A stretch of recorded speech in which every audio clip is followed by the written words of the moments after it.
I am so excited because we have just had a blast in New Hampshire. We really, really have. But you know what I've found out? Is the people here are the same as the people in South Carolina. The same as everyone across this country. What do we want? We want elected officials to remember who it is they work for. They work for the people, not the other way around. We want elected officials, absolutely. We want elected officials to remember the value of a dollar and that how they spend that money matters. And it's not their money they're spending, it's the people's money they're spending. And they've got to be responsible with it.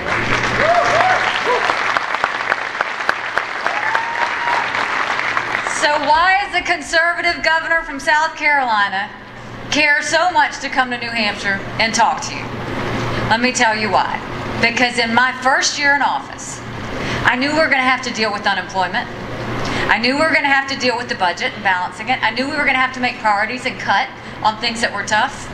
What I did not know was that the hardest part of my job would be the federal government. They get in my way every single time. The number one person that keeps me from doing my job is President Obama. And let me give you just one example of how we've had to handle that in South Carolina. We have this great company in the state of South Carolina called Boeing. And Boeing came and created 1,000 jobs in South Carolina at a time that we really needed it. And at the same time they created those 1,000 jobs, they expanded their workforce in Washington state by 2,000 jobs. Not one person was hurt, not one. And President Obama and the National Labor Relations Board came in and told them that we couldn't do that Boeing could not do that. And we fought for the last year and a half and said, we are a right-to-work state, we're a strong right-to-work state, and we have the ability and we should be able to have those 1,000 jobs.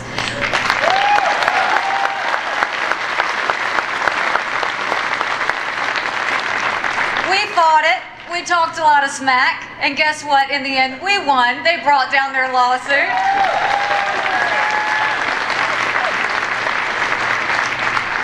The second thing we've said is, and we know this is not just campaign talking points, no state can afford Obamacare. South Carolina will go bankrupt if we have to try and pay for Obamacare.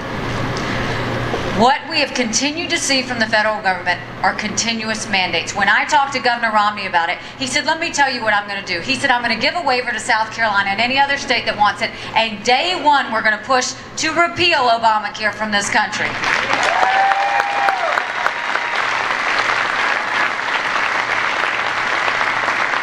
We passed illegal immigration reform in the state of South Carolina, and guess what? Department of Justice stopped it and said we could not do that. Yay! In South Carolina, we passed a bill that said if you've got to show picture ID to buy Sudafed, which you do, if you have to show a picture ID to get on a plane, you should have to show picture ID to vote.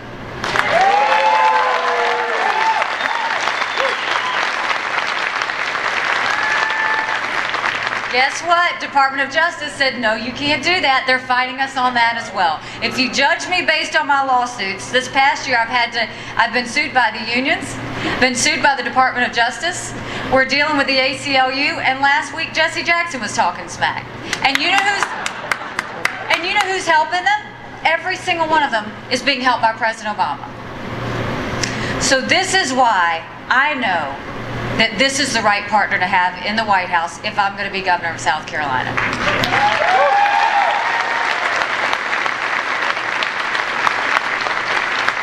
Let me tell you why this matters. The main issues that we all care about, jobs, the economy, spending, we've got to get it under control. So what do? First thing is, we know we don't want anybody that has anything to do with Washington. It's chaos, we can't have it. The second thing we know is it's not what you say, it's what you do. And he's done it. We've watched him do it. When he had 25 years in the private sector, he fixed broken companies. Our country is broken.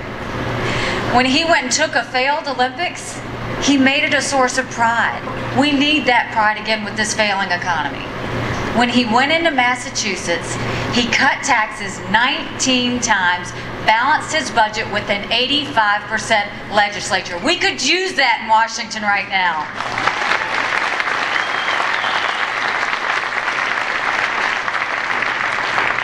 Michael and I are part of a strong military family. And I will tell you, we need a president that's going to strengthen and back our military, not weaken them and apologize for it.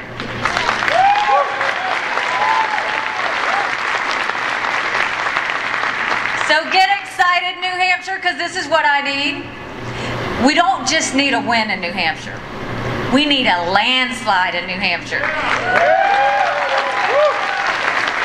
And let me tell you why we need the landslide. Because guess where he's going next? He's going to South Carolina.